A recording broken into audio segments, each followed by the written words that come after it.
Bismillahirrahmanirrahim. Assalamualaikum warahmatullahi wabarakatuh.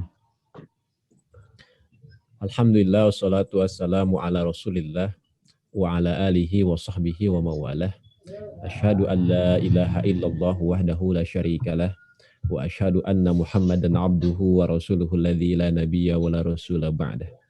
Faqad qala ta'ala fil Qur'anil Karim wa huwa asdaqul qailin. A'udzu billahi minasy syaithanir rajim. Bismillahirrahmanirrahim. Ya ayyuhalladzina amanu taqullaha haqqa tuqatih wa la tamutunna illa wa antum muslimun. Wa qala Nabi sallallahu alaihi wasallam bada'al islamu ghariban wa sayaudu kama bada'a ghariban fatuba li ghuraba. Shadaqallahul adzim wa shadaqa rasul nabiyul karim.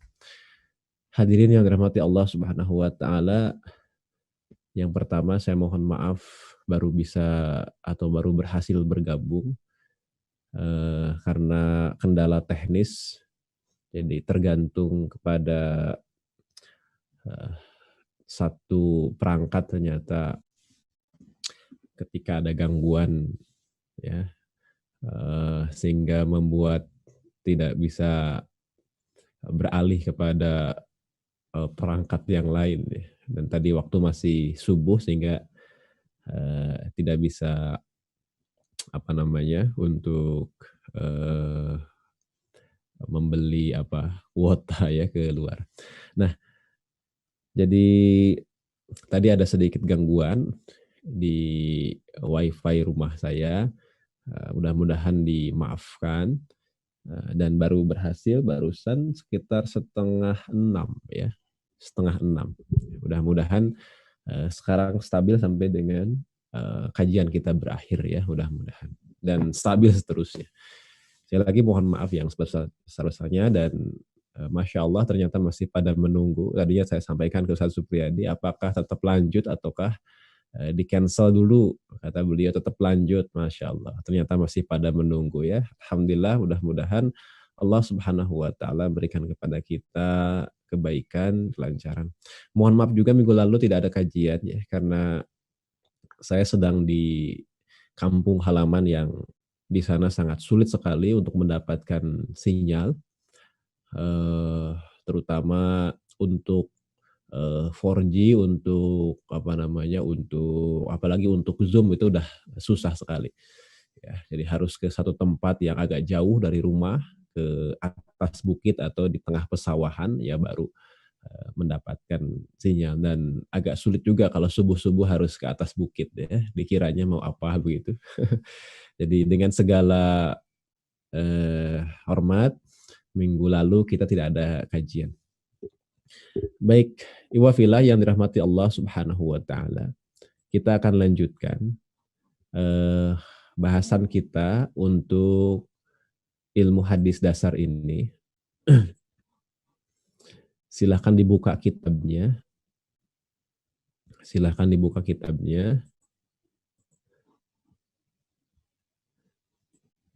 Sekarang sudah sampai bahasan mahfuz, asyhad wal mahfuz, di halaman 37 ya. Kalau di kitab yang di PDF. Baik, semua udah mendapatkannya ya. Baik, silahkan dibuka dulu kitabnya. Bismillahirrahmanirrahim. Qala al-musannifu rahimahullahu ta'ala wa nafa'ana bihi wa bi'ulumihi wa bi'ulumikum fi daraini amin ya rabbal alamin. Asyhadu wal mahfuzu. Asyhadu huwal hadisul ladzi rawahu thiqatu mukhalifan fil matni au fis sanad ma kana awthaqum minhu bi ziyadatin aw nuqsanin ma'adami imkanil jam'i bihaitsu yalzamu min qabulihi raddi ghairihi. Iwafillah dirahmati Allah Subhanahu wa taala, beliau menyampaikan dalam bahasan ini adalah tentang asyad wal mahfuz. Jadi kita akan mengenal hadis syad dan hadis mahfuz. Apa itu hadis syad? Kata beliau, hadis syad adalah wal hadisul ladzi rawahu thiqatu. Adalah hadis yang rawahu thiqatu, seorang thiqah meriwayatkan hadis tersebut. Sekali lagi, hadis syad adalah hadis yang rawahu thiqatu, seorang thiqah meriwayatkannya. yakni meriwayatkan hadis tersebut. Mukhalifan, kemudian yang berbeda atau berselisih atau bertentangan fil matni au fis sanadi, pada matan atau pada sanad, ya. Jadi berbeda nih apa yang dikatakan oleh orang thiqah tadi, apa yang diriwayatkan oleh orang thiqah tadi berbeda, baik pada matan maupun pada sanad, ya, berbeda. Berbeda dengan siapa? Berbeda dengan orang yang lebih thiqah, dengan orang yang authaq, dengan orang yang lebih thiqah. Jadi saya lagi nih, orang thiqah meriwayatkan suatu hadis, namun apa yang ia riwayatkan, baik matan maupun sanadnya, itu berselisih, berbeda dengan authaq, dengan orang yang lebih thiqah. Perbedaan tersebut bisa jadi dalam bentuk biziyadatin au nuqsonin. Bisa jadi dalam bentuk apa? Ziyadah, ada tambahan, atau apa? Atau nuqsonin, atau ada pengurangan. Ya, ada tambahan atau ada pengurangan. Dan selanjutnya yang juga apa namanya, berkaitan dengan syad di sini, ma'adzami imkanil jama'i, ya, serta tidak memungkinkan untuk dilakukan jam'u, yakni dilakukan kompromi, dilakukan penggabungan, ya. Dengan arti bila diterima salah satu, pasti yang lain tertolak. Nah, itu syad begitu.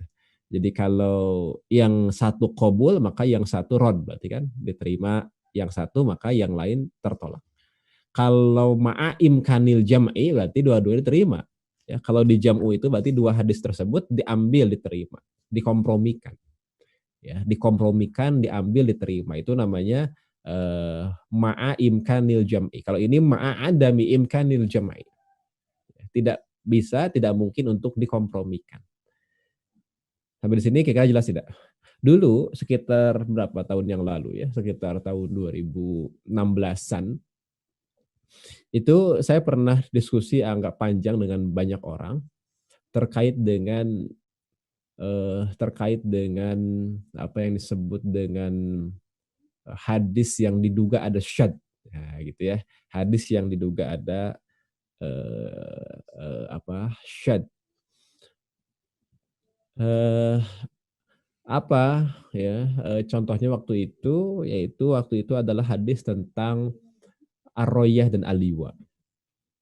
Waktu itu kan istilah bendera tauhid belum populer seperti sekarang kan. Kalau sekarang alhamdulillah ar-royah dan al-liwa sudah kembali kepada pangkuan umat Islam.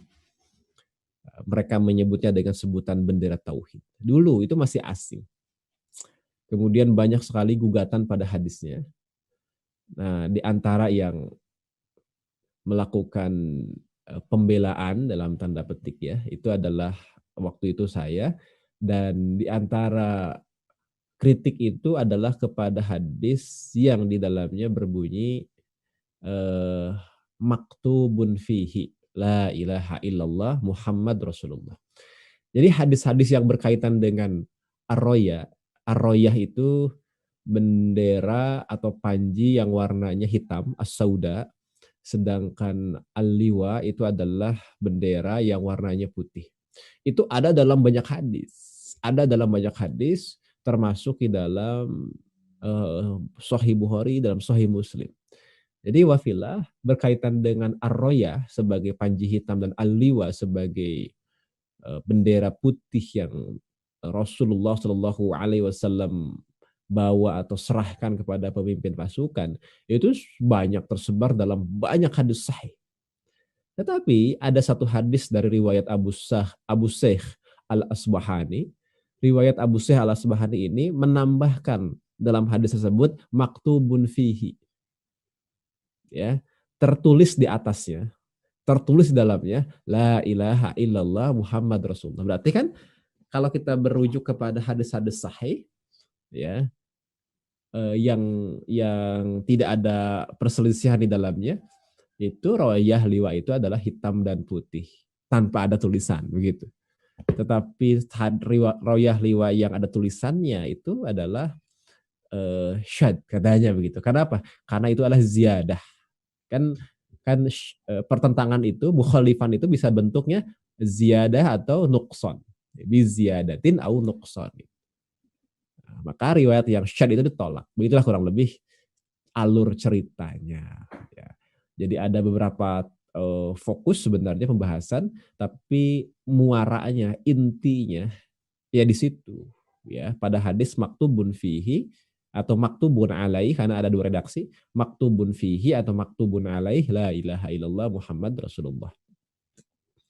Nah, itulah yang kemudian eh, diduga ada syad, ya, ada syad itu pertentangan riwayat thiqah namun bertentangan dengan yang lebih thiqah. Itu juga kalau riwayat tadi dianggap thiqah. Belum lagi kalau riwayat tadi tidak dianggap thiqah, itu bukan lagi syad tapi udah munkar, nanti dalam bahasan kedua. Karena kalau syad dengan munkar bedanya di sini. Kalau syad huwal hadisul ladzi rawahu thiqatu. Nah, kalau hadis munkar itu adalah huwal hadisul ladzi rawahu dha'ifu. Adalah hadis yang seorang dhaif meriwayatkan hadis tersebut. Sudah dhaif kemudian mukhalifan, bertentangan juga dengan riwayat orang thiqah gitu. Jadi munkar itu lebih parah lagi. Ya, makanya hadis tersebut kalau saja dianggap dhaif, kalau saya dianggap sahih berarti syad begitu. Kalau sudah dianggap dhaif, udah dhaif bertentangan pula. Nah, berarti itu sudah dalam masuk dalam kategori munkar. Gitu. Nah, ini parah sekali. Kalau munkar parah sekali. Dhaif bertentangan juga dengan yang thiqah. Riwayat thiqah saja yang terpercaya kalau bertentangan dengan ausak, dengan orang yang lebih thiqah, tertolak juga, dhaif juga. Nah, begitu ya. Jadi kala itu di situ pembahasannya. Kenapa saya sampaikan untuk memberikan gambaran bahwa pembahasan tentang syad, munkar, ya, tentang adanya ziyadah atau nukson ini bukanlah perkara yang sederhana. Begitu. Jadi bukanlah perkara yang sederhana. Saya ingin menyampaikan itu ya. Kenapa? Karena nanti kita harus paham juga tentang apa yang disebut dengan ziyadatus siqat. Apa itu ziyadatus siqat? Tambahan orang siqat. Bedanya kalau syad tertolak, kalau ziyadatus siqat diterima. Ya, begitu. Karena itu saya menyampaikan bahwa hadis berkaitan dengan maktubun fihi la ilaha illallah, ya, itu dalam satu jalurnya masih makbul, ya, masih makbul, dapat diterima karena ada banyak jalur yang dhaif, tapi ada satu jalur yang masih makbul, ada ulama yang menerimanya seperti Ibnu Hibban dengan kriteria yang dilonggarkan dengan tasahul. Kenapa dilonggarkan? Loh, karena ini bukan ahkam, bukan hukum. Ya, perkara yang berkaitan dengan targhib, tarhib, ya, motivasi, ancaman, kemudian apalagi sejarah, ya, tentang sirah, tarikh. Itu para ulama tasahalna bil asanid. Menurut para ulama, mereka mengatakan kami melonggarkan di dalam sanad. Kalau masalah ahkam, hukum, itu tasyaddadna bil asanid. Kami ketat dalam sanad. Tapi kalau di luar hukum, tentang hadis-hadis hukum, di luar tentang hadis hukum, maka dilonggarkan. Maka dengan melonggarkan itu dapat diterima. Dan perbedaan tadi bukan disebut dengan syad, tetapi disebut dengan ziyadatus siqat, tambahan, ya, tambahan riwayat seorang thiqah. Jadi berbeda itu tidak selalu yang disebut dengan bertentangan. Berbeda tidak selalu disebut bertentangan. Gitu. Nah, itu memang agak ini, sahabat-sahabat semua, ilmuillah, berkaitan dengan syad, munkar, dan ziyadat thiqat itu ada bahasan yang tersendiri. Jangan sampai kita menyangka itu adalah syad, padahal dia ziyadat thiqat. Atau sebaliknya kita menyangka itu ziyadat thiqat, tambahan orang thiqah, padahal dia adalah syad. Ya. Seperti kalau di sini nih, ya, saya contohkan di sini. Yang hadir di sini, sebut saja di sini ada banyak yang hadir, ya, ada berapa di sini? Yang di Zoom saja ada 88 di sini, ya. Kemudian misalnya di sini ada yang bernama di sini Akhi Amin Kalsel. Akhi Amin Kalsel itu membawakan satu berita yang ternyata beritanya itu berbeda dengan 87 orang yang lain. Nah, apakah Akhi Amin Kalsel yang thikoh ini akan dinamai sebagai riwayat yang syad atau ziyadatul thiqat? Jadi ceritanya 88 yang hadir dalam ruang Zoom ini, ceritanya ini semuanya adalah thiqah. Semuanya thiqah lalu menyampaikan suatu kabar, suatu berita. Menurut semua yang hadir, yang 87 mengatakan bahwa telah terjadi kecelakaan di ruas tol kilometer sekian-sekian dengan melibatkan 2 kendaraan dan 2 orang meninggal dunia. Itu semuanya mengaku itu. Datanglah Akhi Amin Kalsel mengatakan telah terjadi kendaraan, ya, melibatkan 2 kendaraan. Dan kendaraan tersebut adalah berwarna hitam dan berwarna putih. Nah, jadi keterangan yang dibawakan oleh Akhi Amin Kalsel ini menambahi ziyadah. Kalau tadi hanya mengatakan 2 kendaraan terlibat tabrakan, tapi kalau Akhi Amin Kalsel mengatakan yang terlibat dalam tabrakan itu adalah 2 kendaraan yang warnanya hitam, yang satu lagi warnanya putih. Yang satu mereknya misalnya ya Avanza, yang satu misalnya CR-V. Nah, begitu. Dijelaskan oleh siapa? Amin Kalsel, oleh Akhi Amin Kalsel. Pertanyaannya, Akhi Amin Kalsel ini ziyadatus siqat ataukah syadz? Kita bisa menyimpulkan sebenarnya apa yang disampaikan oleh Akhi Amin Kalsel ini bisa jadi ziyadatus siqat. Dia menambahi saja. Menambahi ziyadah dari seorang siqat. Menambahi. Karena tidak ta'arud, tidak bertentangan apa yang dia bawakan. Beda kalau begini. Kata Akhi Amin Kalsel, dia mengatakan terjadi tabrakan di kilometer sekian-sekian melibatkan 3 kendaraan. Semua mengatakan 2 kendaraan, nggak ada 3. Tapi kata Akhi Amin Kalsel 3 kendaraan. Nah, kalau begitu bisa dimaknai syad. Ya, ini apa? Mukhalifan atau bertentangan makana autsaq minhu, dengan yang lebih thiqah. 87 87 orang tadi mengatakan 2 kendaraan yang terlibat, sedangkan Akhi Amin Kalsel mengatakan 3 kendaraan. Nah, ini bisa dimasuk dalam syad. Jadi kita harus hati-hati betul mana atau kapan masuk ke dalam syad, kapan masuk ke dalam bahasan ziyadatul thiqat. Kalau masuk ke dalam bahasan syad, maka ditolak, berarti riwayatnya Akhi Amin Kalsel yang mengatakan 3 kendaraan terlibat tabrakan itu ditolak. Itu syad, dhaif. Yang diterima adalah riwayat 87 orang yang mengatakan hanya 2 yang terlibat tabrakan. Ya. Tapi untuk berita yang pertama tadi misalnya, kalau Akhi Amin Kalsel mengatakan 2 kendaraan namun dengan deskripsi kendaraannya hitam dan putih, yang satu Avanza, yang satu CR-V, maka kalau itu dikatakan sebagai ziyadatus siqat maka diterima.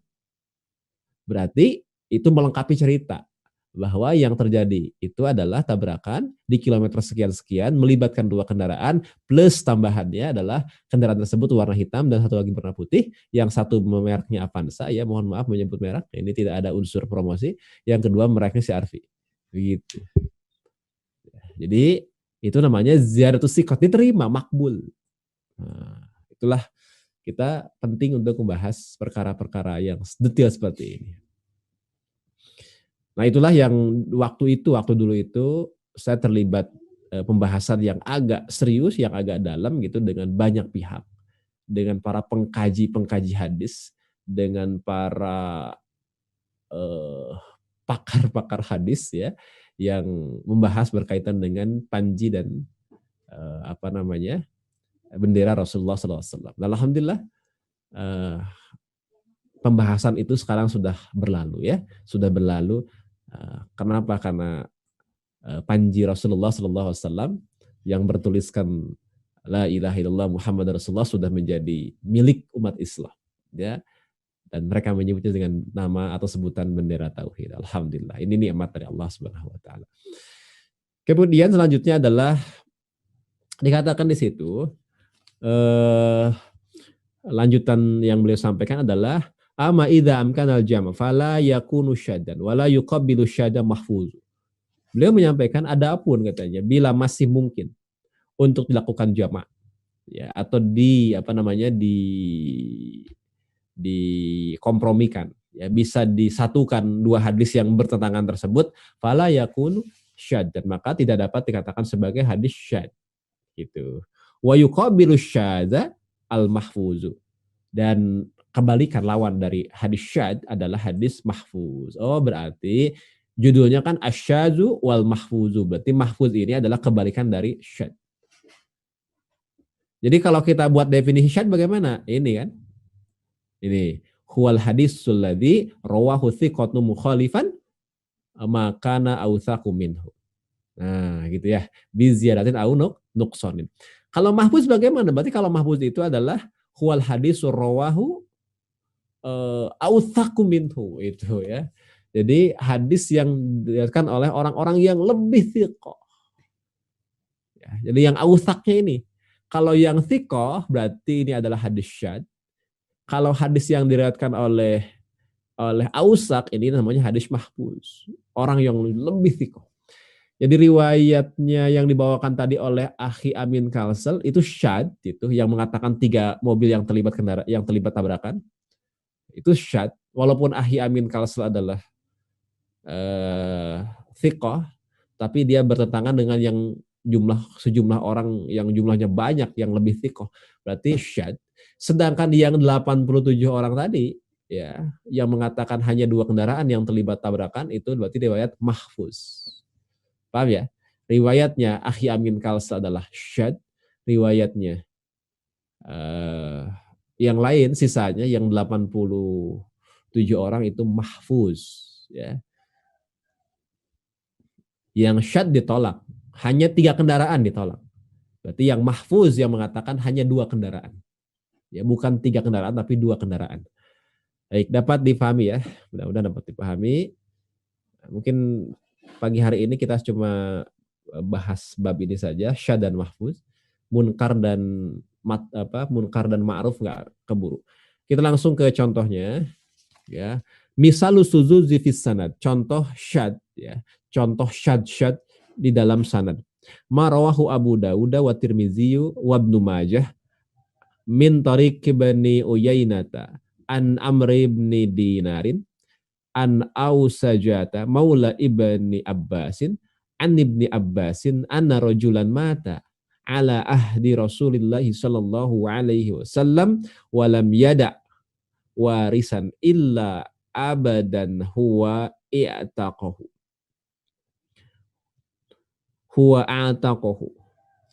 fadafa Rasulullah sallallahu alaihi wasallam mirasahu ilaihi al-hadis. Ini hadis dari riwayat Abu Daud ya dalam kitab Faraid, dalam babul Faraid. Ya, khususnya dalam bab tentang warisan kepada zawil arham. Baik, pada hadis ini ya, ini adalah hadis yang diriwayatkan oleh Imam Abu Daud, At-Tirmizi dan Ibnu Majah. Ini tahrijnya berarti ma rawahu Abu Daud wa Tirmizi wa Ibnu Majah. Melalui jalan Ibnu Uyainah min tariqi Ibni Uyainah melewat jalan Ibnu Uyainah dari Amr bin Dinar dari Ausajah. Ia adalah budak yang dimerdekakan oleh Ibnu Abbas. Kemudian dari Ibnu Abbas dikatakan ana rajulan mata ala ahdi Rasulullah sallallahu alaihi wasallam. Sesungguhnya seorang laki-laki wafat meninggal dunia pada masa Rasulullah sallallahu alaihi wasallam dan tidak meninggalkan ahli waris, kecuali budak yang dia merdekakan. Maka Rasulullah menyerahkan warisan laki-laki tersebut kepada si budak. Ya. Jadi dia nggak punya ahli waris, punyanya budak, maka diserahkan kepada budaknya si warisan tersebut. Nah, kita perhatikan ya. Dikatakan di bawahnya wa qad taba'a Ibnu Uyainah ala wa Salih Ibnu Juraijin wa ghairuhu. Kemudian wa khalafahum Hammad bin Zaidin, ya, faruhu an Amr bin Dinarin an Ausajata walam yazkur ibna Abbasin bal rawahu mursalan. Kemudian beliau menyampaikan, ya, mengomentari hadis di atas, Ibnu Uyainah katanya atau sungguh telah menguatkan, ya, sungguh telah menguatkan terhadap riwayat Ibnu Uyainah dengan atau atas kemutasilan, atas wasolnya, atas kemutasilan hadis, ya, yang diriwayatkan oleh Ibnu Juraij dan yang selainnya. Jadi intinya ini adalah hadis riwayat Ibnu Uyainah itu dalam kemutasilannya, ya, dikuatkan atau didukung oleh Ibnu Juraij dan yang lainnya. Begitu, ya. Jadi waqad taba' dan sungguh telah mendukung, telah menguatkan, telah kalau dalam bahasa ilmu hadis ada istilah tabi dan dan syahid, ya, mutabi dan syawahid itu adalah jalur lain yang menguatkan. Jadi waqad taba'a itu bukan mengikuti, jangan dimaknai itu mengikuti, ya, tapi waqad taba'a itu maksudnya adalah dan sungguh telah menguatkan atau telah datang gitu, jalur yang lain, ya, yang menguatkan riwayat dari Ibnu Uyainah. Nah, sedangkan Hamad bin Zaid berbeda riwayat dengan mereka. Ini dia. Sedangkan ini nih Hamad bin Zaid itu berbeda dengan mereka riwayatnya. Nah, Hamad meriwayatkan dari siapa? Hamad meriwayatkan dari Amr bin Dinar, dari Ausajah tanpa menyebutkan Ibnu Abbas. Justru dia meriwayatkannya secara mursal. Ya, jelas ya. Jadi Hamad itu meriwayatkan dari Amr bin Dinar, dari Ausajah tanpa menyebutkan Ibnu Abbas, ya. Dia dari Amr bin Dinar, kemudian dari Ausajah dan tanpa walam yazkur Ibnu Abbasin, tanpa menyebutkan Ibnu Abbas. Bal rawahu mursalan, ya, tetapi atau bahkan riwayatnya ia meriwayatkan secara mursal.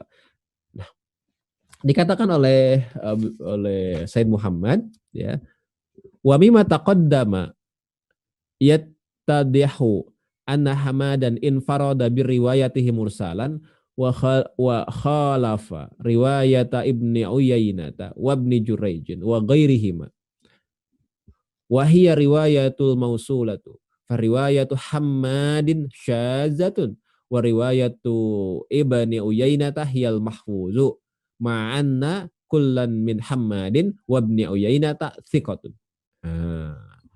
Jelas, ya. Dikatakan di situ dari keterangan di atas maka jelaslah bahwa Hamad menyendiri. Hamad ini adalah infaroda biriwayatihi mursalan. Hamad itu menyendiri dalam riwayatnya dan itu mursal.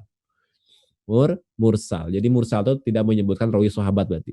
Dia berbeda dengan riwayat Ibnu Uyainah, Ibnu Juraij dan lainnya yang riwayatnya mereka tersambung atau mausul. Kesimpulannya riwayat Hamad adalah syad dan riwayat Ibnu Uyainah adalah mahfuz. Itu, ya, kesimpulannya. Jadi riwayatnya Hamad adalah syad, riwayat Ibnu Uyainah adalah mahfuz. Nah, saling bertentangan. Padahal masing-masing dari keduanya, yakni Hamad dan Ibnu Uyainah adalah dua orang rawi yang thiqah. Nah, itulah, ya, contoh bahasan tentang syad pada sanad ini, ya. Syad pada sanad. Untuk hadis yang tadi sudah kita bacakan, yakni tentang warisan diberikan kepada budak. Gitu. Baik, kita tidak membahas fikihnya, ya, tidak membahas fikihnya. Ini contoh saja, contoh berkaitan dengan aspek syad pada sanad. Sekarang, ya, lanjutnya adalah wa misalus suzuzi fil matni, yakni contoh syad pada matan, ya. Nah, ini contoh syad pada matan. Ma rawahu Muslimun, ya, adalah apa yang diriwayatkan oleh Imam Muslim, ya.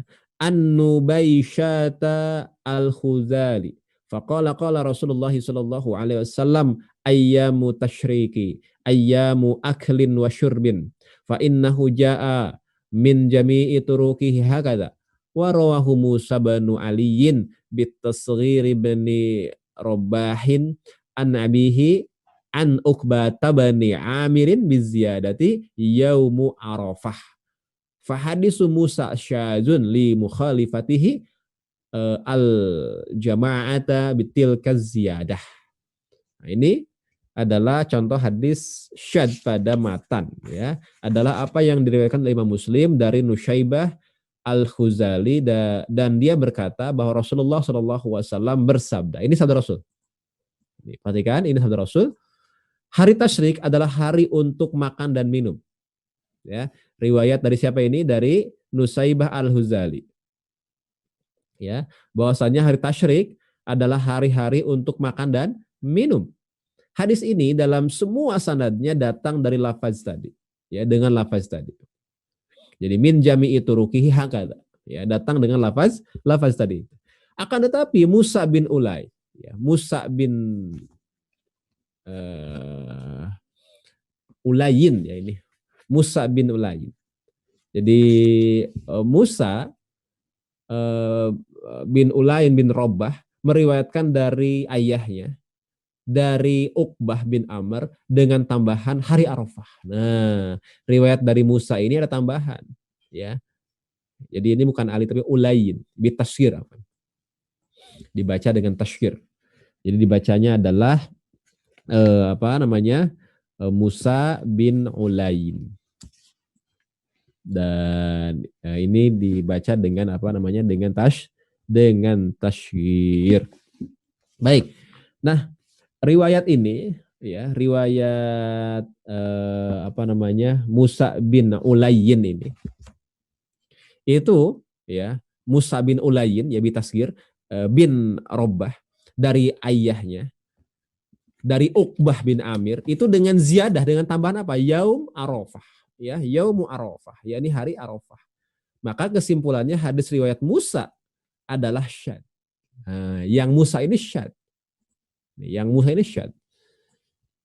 Kenapa? Karena berbeda dengan riwayat lain yang lebih thikoh, yakni riwayat yang datang dari para riwayat yang lain yang jumlahnya lebih banyak dan lebih thikoh. Ya.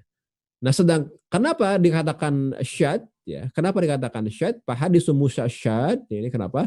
Kenapa? Karena bertentangan atau berbeda dengan orang banyak dengan tambahan, ya. Jadi alasannya karena dia bertentangan dengan riwayat dari kebanyakan orang yang jauh lebih thiqah, dan Musa ini dengan adanya tambahan li mukhalifatihi al jama'ata bitilkal ziyadah. Jadi hari untuk makan-makan itu hari apa kalau begitu? Hari Tasyrik, gitu. Ada pun riwayat yang mengatakan bahwa hari untuk makan-makan juga adalah hari Arafah, ini adalah syad. Berarti tertolak, ya. Nah, ini hukumnya. Apa hukum hadis syad? Dikatakan hukum hadis syad adalah annahu dhaifun bi khilafil mahfuzi fa innahu maqbulun.